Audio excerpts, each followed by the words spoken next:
of the core aspects of our today's discussion, let's have a clear understanding of some of the basic terminologies and common words you would tend to use when you talk about production farms or clusters. So two of the primary or the commonly used terms which we often tend to come into the picture is the scalability and the performance aspects of any web application. Now one of the biggest perceived things about scalability, or rather a server farm architecture which is designed, is to solve the part of aspect of scalability of your need, right? And which unfortunately scalability is most often or not mistaken with the performance part of a web application. So let's clear those aspects as we move on in today's webinar.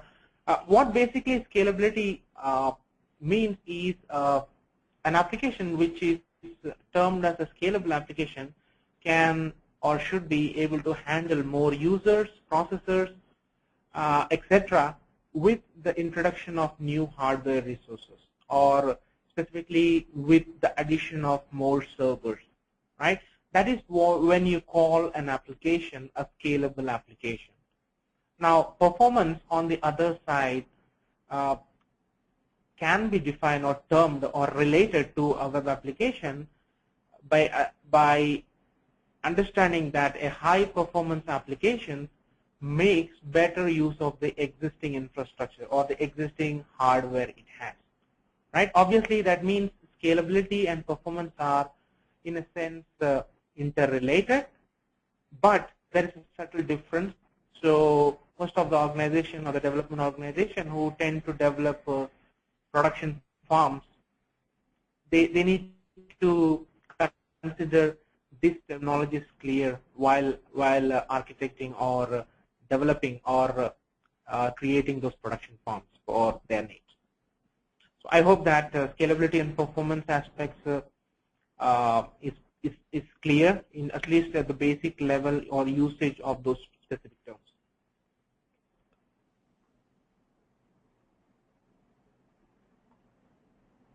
And few of the other terminologies which we associate when you talk about production farms is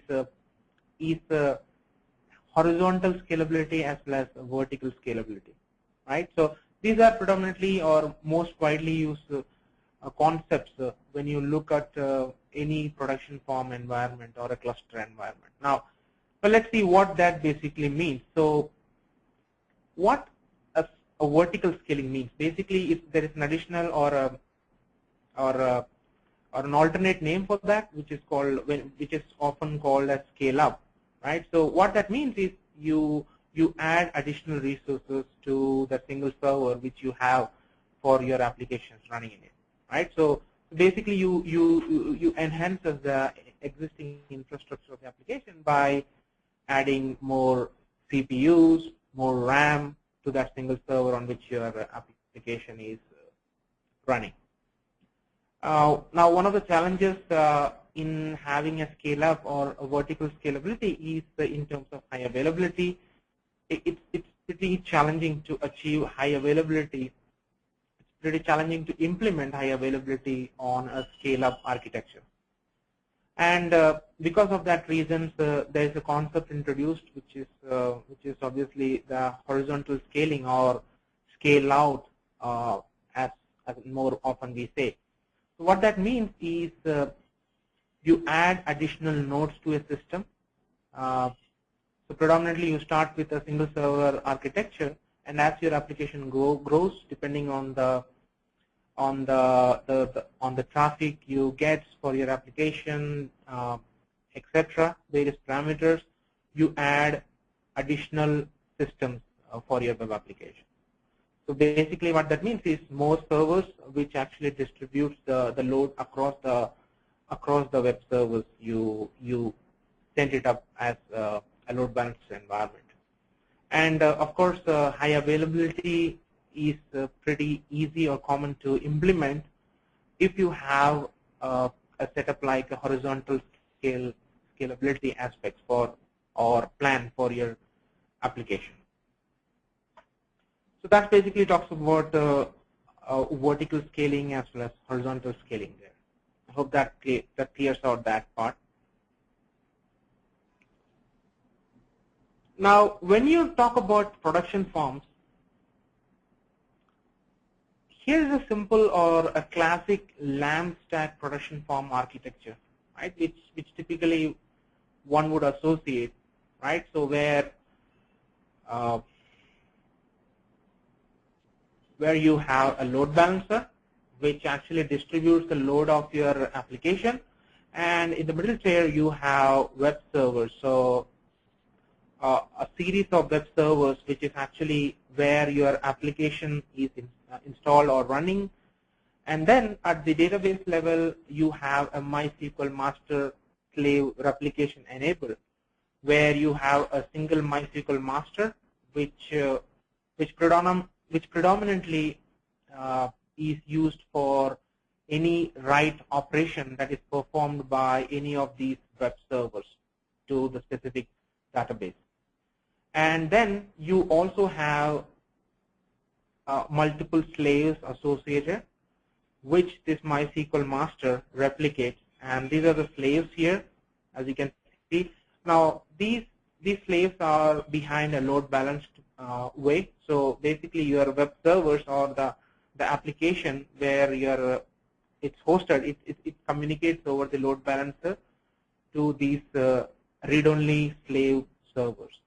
Right? Now, the reason we say read-only is because predominantly in such environments, your application would be connecting to the slave servers only for read-only operations, like probably a select statement and things like that to execute from your PHP application. Whereas on the other side, you will have a MySQL master setup, which predominantly accepts write operations for your application, which could be any DML operations like an insert, etc. And this setup, the MySQL master and slave, is provided inbuilt to various databases. This example is, of course, talking about the MySQL database. It has its built-in master-slave replication, which actually allows to achieve this kind of load balanced setup for your production forms. Now, this will be the base architecture which we will be referencing at various points of time in today's discussion.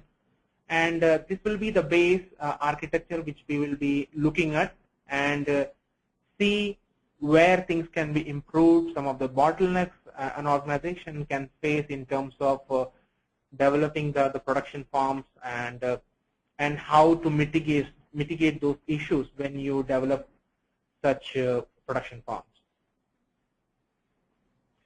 All right. So what are the common scalability problems we tend to face when you develop applications for your production forms, right? So I have listed two of the commonly or most commonly faced situations for any development organization have when they start developing for production forms, right? So probably the list can be few more, but to keep it simple and for the sake of our time today, I have listed those two key areas. Probably you're welcome to explore further on various other aspects. But primarily when you talk about PHP production forms or clusters, these are going to be the most commonly faced problematic area for developing your production forms, right? So where you see session management and the database concerns. And in the next set of slides or the talk, we will see how to handle situations to fix these kind of problems or challenges that one can come across when developing production forms.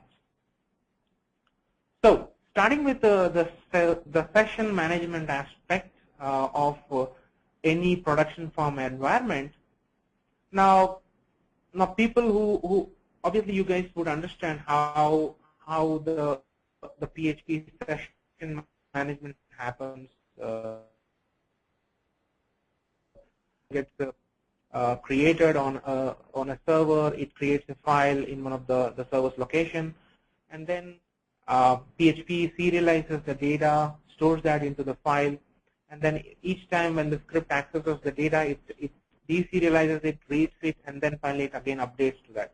Now, obviously, that is well and good for a single server environment where you have only one server from where your application is being served from all your users' requests. Now, here, when you consider for a production server farm or a multi-server environment, this is one of the challenges or a problematic area one would need to tackle, how to handle session management across multiple servers in the cluster or farm. Right now, there are of course solutions available, and pretty nice solutions available also in order to handle this situation. So in terms of session management, there are several solutions available, like you could use a persistent load balancer, a network file system for sharing any common directories accessible for the web servers. What you can also do is have custom session management done via database. Tools like Memcached could be utilized. And if you want a further powerful solution, you can also leverage the session clustering technology provided by Zend Server Production Solution. So we'll be talking all few of the things that is related to this solution and what are the advantages and disadvantages you need to consider when you opt for any of the listed session management techniques. Of course, these are the ones which I am aware of and I have worked with. There are possibilities of any further tools available, but these are the ones which I'm aware of, so I thought to list it here on those. So let's take a look at what a persistent load balancer is, and basically the way it can help you to avoid those kind of situations where you wanted to deal with sessions in multi-server environments. Now, basically, what this means is a load balancer, of course, is used to distribute your request coming to your web servers in a distributive manner, right? So a persistent load balancer ensures that a client's request is always assigned to the same server on which the session was created, right? Now, obviously, when you think of that situation, you need to also consider about the pros and cons associated with implementations like this, in case if you plan to go with a persistent load balancer. Now the pros areas for this specific persistent load balancer technique is that you don't need any architectural changes for your PHP application. So possibly this is the responsibility of the load balancer and the way it associates a particular client to a particular service on the nodes or the cluster or the forms in your or basically one of the nodes in your form, right? Now at the same time, there are possible disadvantages also, which could be in the form of fault tolerant, right? So there is no fault tolerant mechanism associated when you use a persistent load balancer. Now what that means is if a server goes down, that would mean that the user sessions are actually lost, because a persistent load balancer tends to send the request to the same server where the user session was created. So if for any reason a hardware failure or something crashed, the service goes down, there's no way in this form to actually retrieve the user session.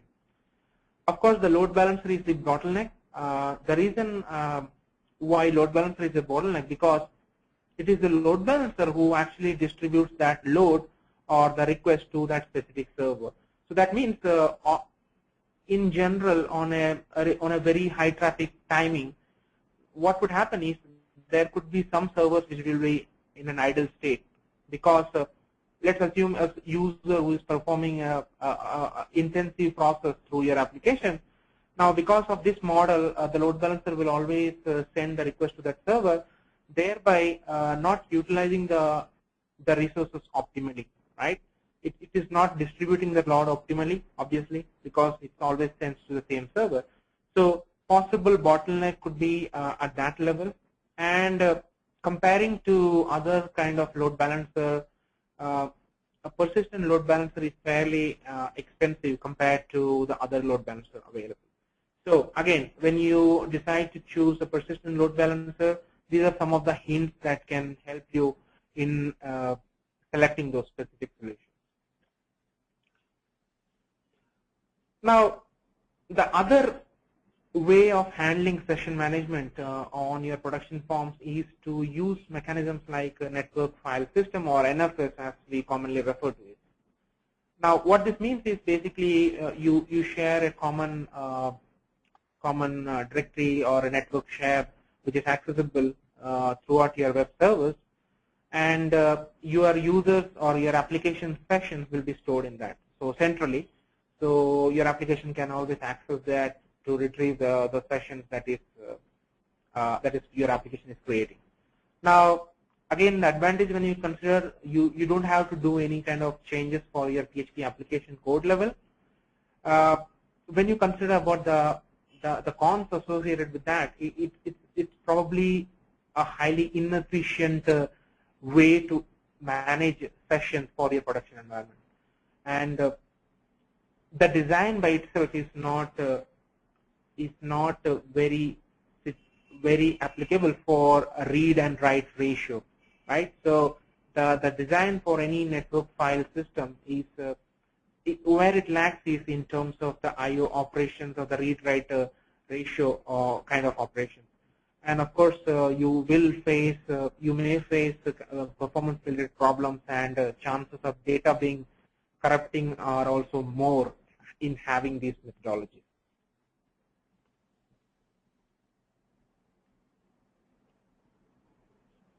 Now, the other way of handling session management for your cluster environment or production farm is to use database to store your application session, right? So when you look at the advantages and disadvantages of using this methodology, of course, it stores the scalability limitation, because now you have a central repository or kind of system where you store the application session centrally, which will be accessible via for all the web servers where your applications are running. And then it's pretty easy to implement. There are session handlers. Basically, what you do is you configure your session handlers to make use of database as your session storage. And of course, database in most of the cases will be available throughout your application. So this could be a pretty powerful, or at least from a scalability point of view, it can actually help you in designing those production form we speak. At the same time, when you look at the cons associated to this methodology, now when you see the session operations, right? So basically, sessions almost have a 1:1 read and write ratio.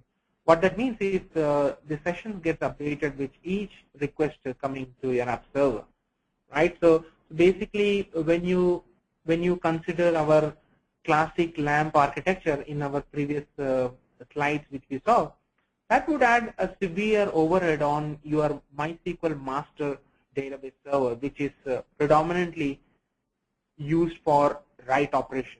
So in that case, that would mean that your app servers, for each and every request, will have to make write operations to the master MySQL server in that case. And of course, that can bring that level of complication for implementing at your application layer itself. Not only that, connection establishment could be an overhead, and a single point of failure. What will happen if your MySQL master is down, right? That could pose a single point of failure, which can cause possible issues for your production environment. And of course, when you think about a single master server which is accepting all the write operations, Again, depending on your application nature, the number of sessions being created, this could be considered as a performance bottleneck also, because you have a single MySQL master which is making all those right operations, right? So this could be considered as a performance bottleneck for those situations.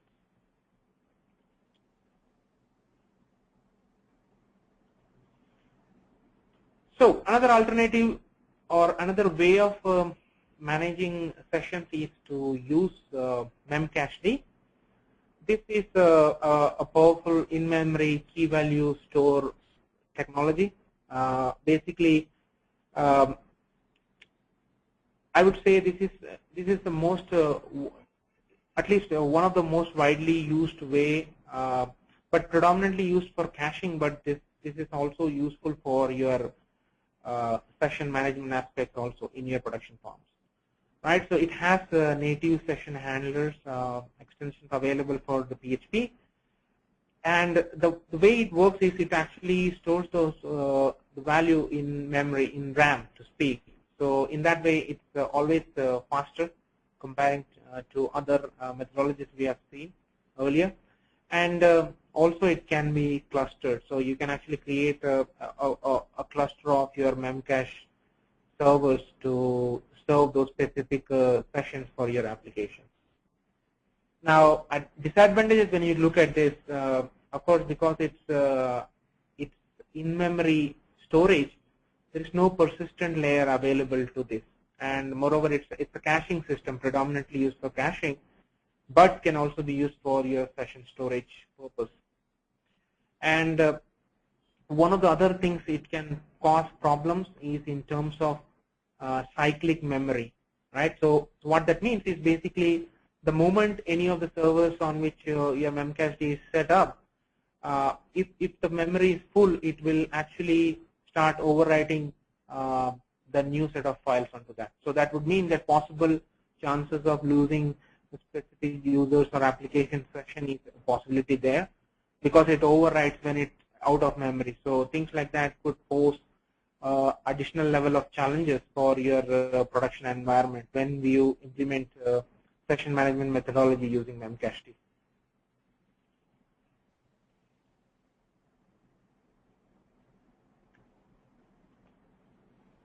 So the next way, or possibly a more powerful way of handling session management for your production farm environment is provided in Zend Server Production Solution, which is called the session clustering technology. Right. So before we talk about Zend session clustering technology, basically we at Zend is offering a Zend Server Production Solution, which is combination of Zend Server and the Zend Server Cluster Manager, which is specific for your production needs. So any application that needs high availability, scalability, and reliability, and of course the security aspects for your PHP deployment, these environments are suited to meet those kind of business needs for your application. Zend Server is again our web application server that is used for running and managing your PHP applications. And when you talk about Cluster Manager, it extends the benefit of Zend Server across large-scale PHP deployments. So when you talk about clustering, when you talk about high availability, when you talk of multi-server management, and that's where the Zend Server and its clustering capability in the form of Zend Server Cluster Manager gives you those options to implement. With Zend Server Cluster Manager, you can actually build a real PHP cluster or server forms with less level of overhead, and possibly an easy way to manage those multi-server environment also. So when you look at session clustering, the way this session clustering works is basically there will be services or daemons, right? So we call the session clustering daemon. So when you look at the reference architecture, which is available in our website, www.zend.com, you will get more clarity on how the session cluster technology works. Basically, the user's session will be available in multiple nodes of your cluster, right? So, and this will be actually transparently handled on the fly when the request is being served from any of the nodes in the cluster. So the session clustering daemon would able to communicate across the web servers which is running your PHP application, and it will ensure that your application level sessions are available. So irrespective of your load balancer sending the request to any of the servers in the cluster, your application session will always be available. And the way this works is pretty much transparent, and it communicates over peer-to-peer communications over the daemon way of communicating between themselves. So it tends to be pretty fast compared to the other solutions we have seen so far. And in terms of reliability, as I said, it has a concept of master and server backup. So what that means is your application session will be available in 2 servers at a time, right? There one is a master server and then there is a backup server. So that gives you a kind of reliability. No matter anything goes wrong in any of those servers, your application session will be available, and that's where the high availability aspects can help you. And as I said, it helps you in having a high available environment because your application sessions will be available in not only in one server but actually in 2 servers. So one is the master and then the backup server. Scalability aspect, it pretty much scales linearly. So that means as you add servers for your cluster, the session sharing capability actually linearly increases, right? So irrespective of the number of nodes you add to that, this mechanism actually automatically understands the new server being added, and it actually scales pretty well. It basically linearly scales as per you add nodes to your cluster. And of course, you don't need to have any changes in your PHP application to implement this. So when you consider the cons associated with it, and of course you need Zend server on each of the nodes in your cluster, right? Because you create cluster out of your the number of Zend servers you have where your application is running. So again, when you talk about the classic server farm architecture, now this is how it would look like when you implement the server farm using the Zend server's production solution. So here again the same concepts like the load balancer distribute the load, and at the VIP and at this middle tier, what you see is an array of Zend servers being installed here, right? So this is where your application will be running, and this is managed by a cluster manager, which actually helps you to manage these specific clusters of Zend servers, horizontally scaled Zend servers running your PHP applications. Right, so this is how you would typically, or in a most generalized way of implementing a cluster farm or a server farm using the production solution of ours. And then again, the MySQL master replication works the same way.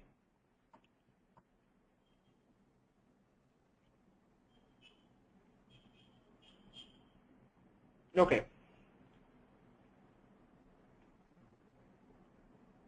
So we have seen so far how and some of the techniques which can allow you to manage sessions across your multi-server environment. Now, the next set of concerns we spoke about is in terms of your database concerns, and this is probably the second most commonly challenges you face. One would tend to face when you implement production forms for your environment, right? So let's see how we can mitigate, or the possible ways which can allow us to mitigate those bottlenecks or issues that is happening at your database layer.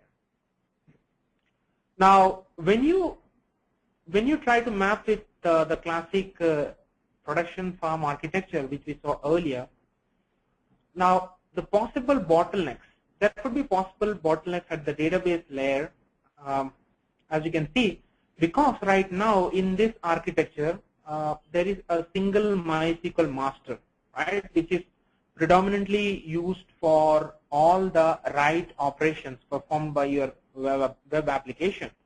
Now, because of this reason, a single master's MySQL server has a limited write capacity, because of course it's a single server there. And then what would happen if it crashed or incapacitated, right? You never know. Things can go wrong because of various reasons. Now, because in this situation, how do you deal with issues like that that can actually cause serious consequences from your application point of view when you have a single master server or MySQL master server? So let's see what are the ways this could be mitigated, and some of the techniques which can help you to do that. Now, so here we are specifically talking about ways to scale out at the database layer, right? So previously we saw at the web layer or the web server layer of handling those situations. Now here we are specifically talking about the database layer. There are a couple of options that can be considered in order to achieve this specific area of your application. One way is to scale out your master MySQL servers, which accepts the write operations from your web application, right? And the second way is, of course, you talked about, you saw the MySQL slaves, one or more MySQL slaves in that specific architecture, which handles the read operation from the web application. So scaling the master MySQL server and then scaling the slave servers also. So those two possibilities can actually reduce to a certain extent the challenges or the bottlenecks that you can face with the classic LAMP server architecture. So let's see in further how we can achieve that. Now let's start off with how do you scale your MySQL slaves first of all. So typically when you talk about a MySQL server slave or a master slave replication technique, here we are specifically talking about scaling at the MySQL slaves part, right? So in technically speaking, there is no real limit in terms of how slaves can be scaled, right? Now basically the concept behind a MySQL master slave replication is that when you implement a MySQL master slave setup, the master replicates its data to the slaves associated to that master. In return, slaves can actually replicate from other slaves, right? Which would mean that architectures like this is a possibility, right? So what you see here is a MySQL master server here, which is actually replicating to a slave. In this case, this slave is designated as a primary slave, right? Now this can actually replicate its data to the number of slaves associated with it. And obviously these slaves are the ones would be your web application would be connecting for any of the read operations you would like to perform over this load balancer here. Now what you would need to understand is this is a very important technique to reduce the load on the MySQL master, right? So when you talk about the load associated in having a setup like this, where you have a master-slave replication implemented, when you follow these methodologies like having a dedicated primary slave, and then that primary slave replicates its data to n number of secondary slave associated to your application or the database layer.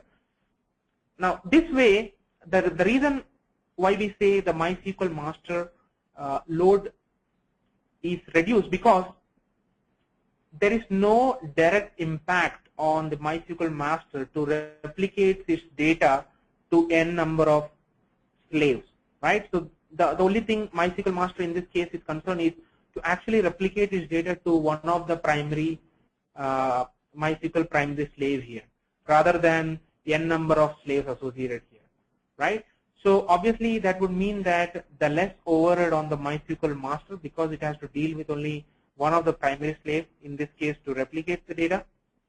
And then of course the primary slave is responsible for replicating to the other number of slaves associated with it. So when you look for master slave replication, and if you want to avoid situations where you can have write operation bottlenecks by having a single master server, this is possibly a good way to deal with that situation by introducing an intermediary primary slave here and then replicating those data to the number of slaves associated with that. So this is possibly one way to deal with this situation. Now that was obviously about scaling the slave aspects of your application, the MySQL slaves which your master is connected to. Now we are here talking about how to scale the MySQL master, right? So in order to scale the MySQL master, there is an important or a common technique available in MySQL, which is called sharding. Now what that means is basically you divide a large database into a series of smaller MySQL servers, and then you create a logic, or your application needs to know where to retrieve that data set based on some of the algorithm you use. So for example, in this diagram, what you see here is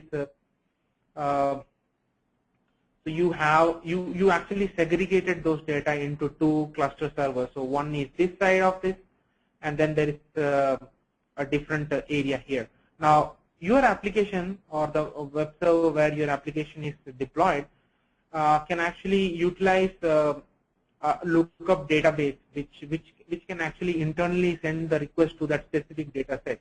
So depending on the way this is being architected, the specific request set can be sent to that specific cluster of your database part where you have separated your contents. So this way, possibly when you face in with situation where your when you have a single MySQL master, which could cause a possible bottleneck in terms of the write operation, this technique could be pretty well utilized to implement these kind of setups that can help you improve your database application or database operations for a MySQL master-slave replication setup. So that's where techniques like sharding can help you in terms of scaling your MySQL master server. I hope that that clears the point there. So in essence, basically, what one would need to look into with these techniques, which we spoke already, while developing or architecting our applications, a little thinking in the initial phases of these stages can actually make the entire process less painful when you look in future for your production farm or clusters. if you ensure that while at these stages you take some of the aspects into the consideration while you are developing the application, it will be a much easier transition for you when you look for a multi-server environment. And of course, when you talk about specifically about the PHP world, understanding some of the uniqueness about the PHP setup, PHP environment is the key here. And the more you understand about the specific areas and the way PHP deals with certain situations, the better you get out when you design those kind of setups for your application. And of course, the key to success we spoke already about is through horizontal scalability. So that's a recommended way of achieving a high available multi-server server farms or clusters for your application.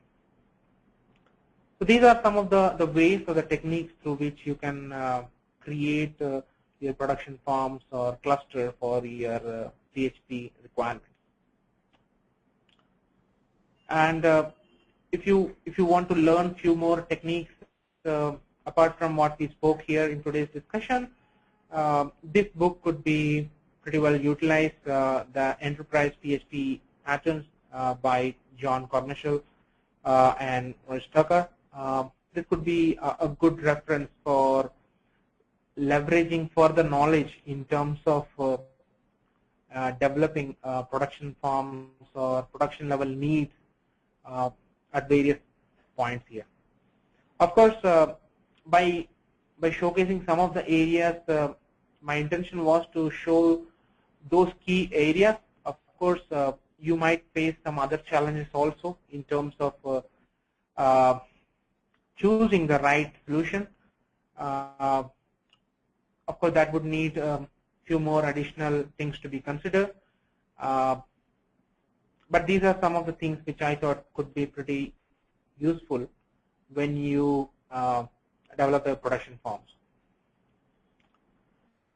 And finally, before we go into the Q&A session, PHP ZenCon, our premier PHP conference, is happening this October in Santa Clara.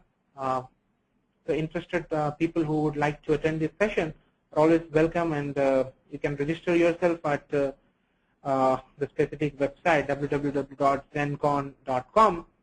So quite a few stuff to learn there in terms of the new releases happening, Zen framework 2. You can actually attend few of the classes and share some knowledge and things like that.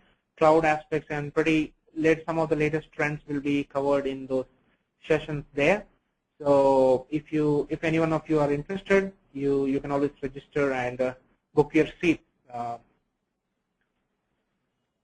I guess at this point, I would like to thank you for attending the session. Prashant, and we have a couple of questions here, I would say. And in case if you have any questions, yeah, I was about to tell I would be happy to handle those questions also. Okay, great. All right.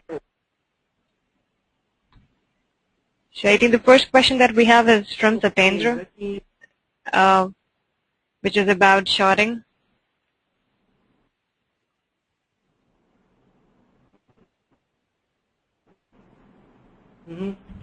So what will happen in case of this sharding one goes down?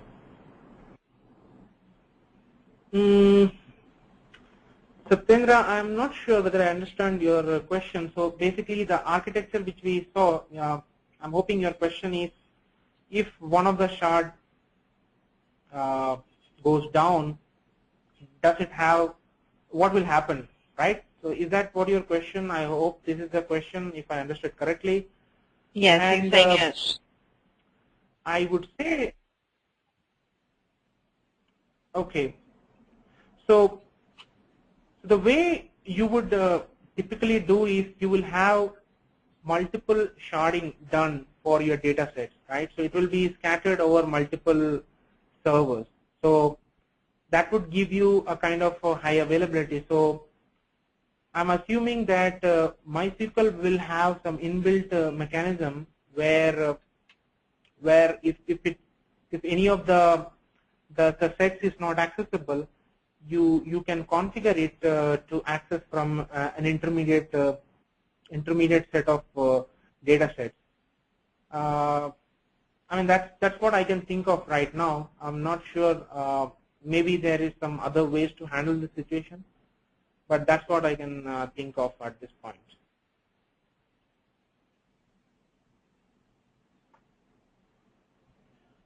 Okay. All right, ladies and gentlemen, if you have any more questions, please mention that in the questions box so that we could accordingly address it. We have another question from Mr. Ramesh, and he's asking the session management using Memcached mechanism. Is this recommendable for large-scale enterprise solutions?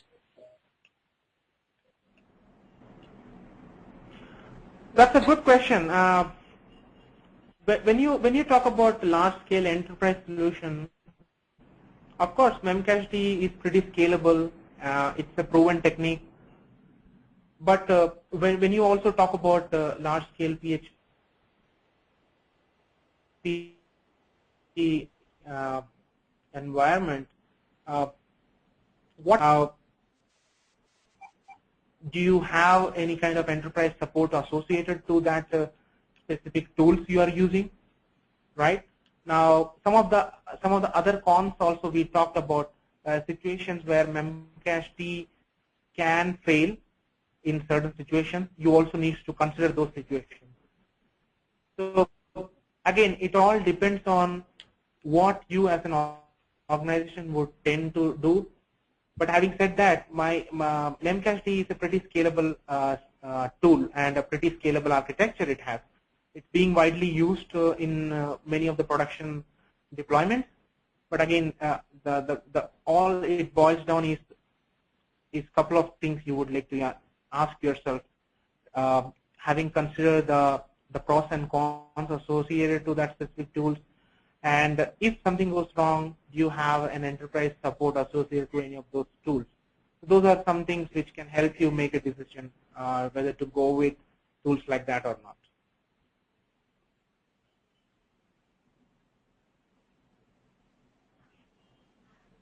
Okay, I hope that answers that question. Let's see what we have further.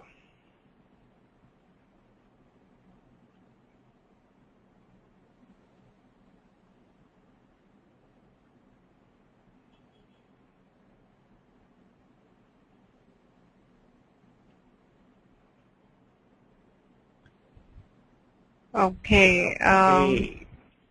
The other one that we have is from again Satendra, in case we can have these slides. We're most likely to get this on our website, which is php.osscube.com. I can share the link with you once it's up and running.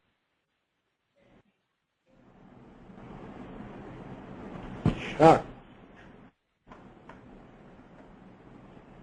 Okay, now we're coming up with more questions. The other one is again from Ramesh. Can we scale up Zend server on Amazon Cloud just like any other app? Ramesh, yes, you can. So we have a solutions pack available for Amazon. So if you plan to use Amazon as your cloud solution, we have a stack available for Amazon, which allows you to deploy Zend servers for your cloud environment. So you can very well utilize that.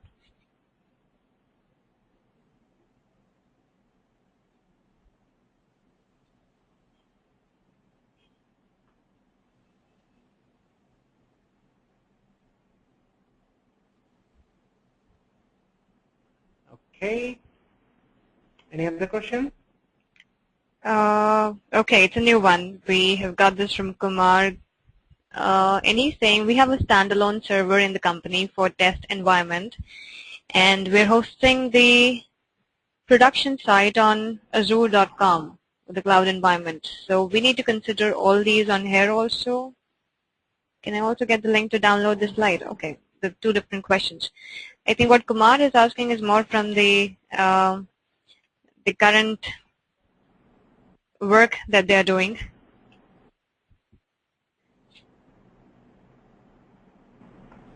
Okay, so let me take this question. We have standard Yeah. info in the company.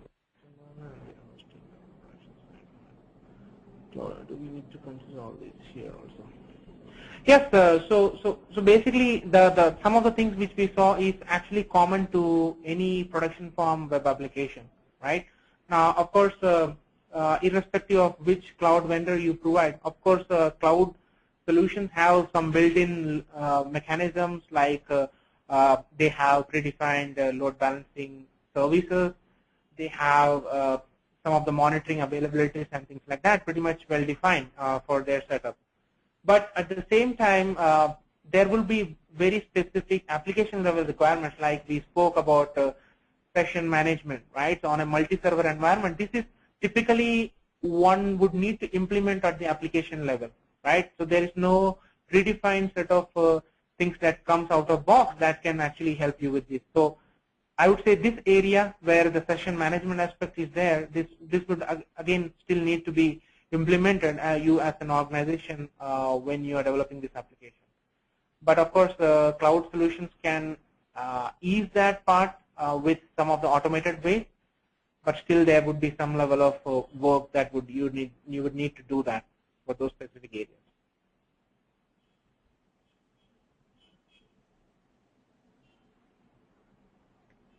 Okay, here Shiju Thomas is asking about if we can get the link to download the slide. I have to apologize here, but the best that we could do is put this whole webinar on our website. In case you require any information, you could download probably those videos or maybe look at the video.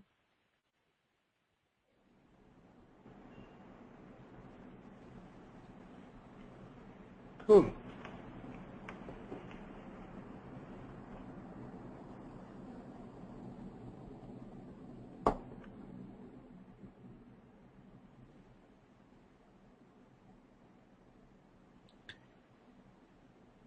Okay, Prashant, would you like to make me the presenter so that we could show the email address and all? And yeah, sure. Just give me a second.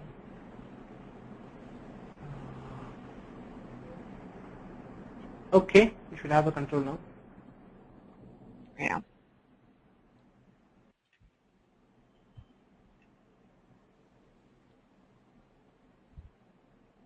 Guys, meanwhile, you can go ahead and send us more questions that you have.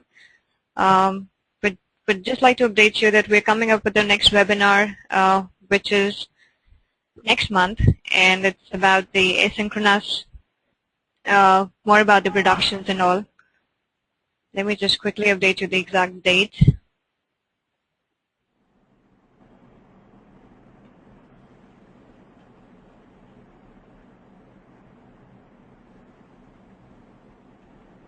So it's about the asynchronous operations with PHP using job queue. And I think we have a new question. No, that is good to go. Okay. So that's coming up on 27th of August, which will be again Monday. That would cover up, or here in that webinar, we'll most likely take care of the Zend server's job queue features to perform asynchronous operations in your PHP applications to maximize the performance with almost zero impact on your application's abilities. For any more questions, you're most welcome to drop us an email. That'll be rashi@osscube.com or sales@osscube.com. Unfortunately, I cannot see any more questions at the moment, so considering we just left with 1 more minute, if you suggest, Prashant, is it good to go and we could wind this up now?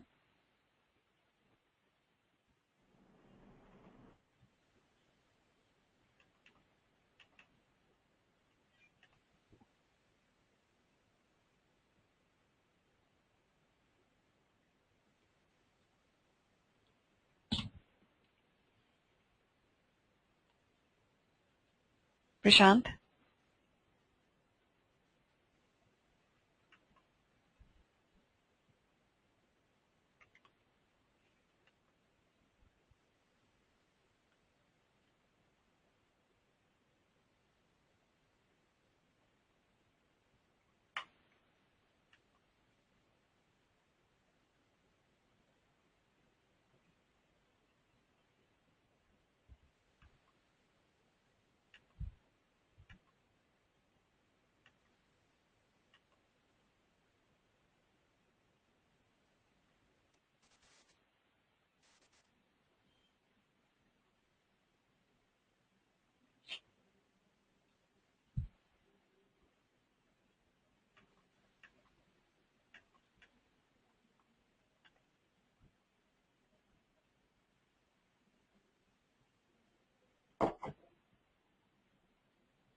Okay, then, ladies and gentlemen, we would like to end this webinar now. Thank you so very much for attending this.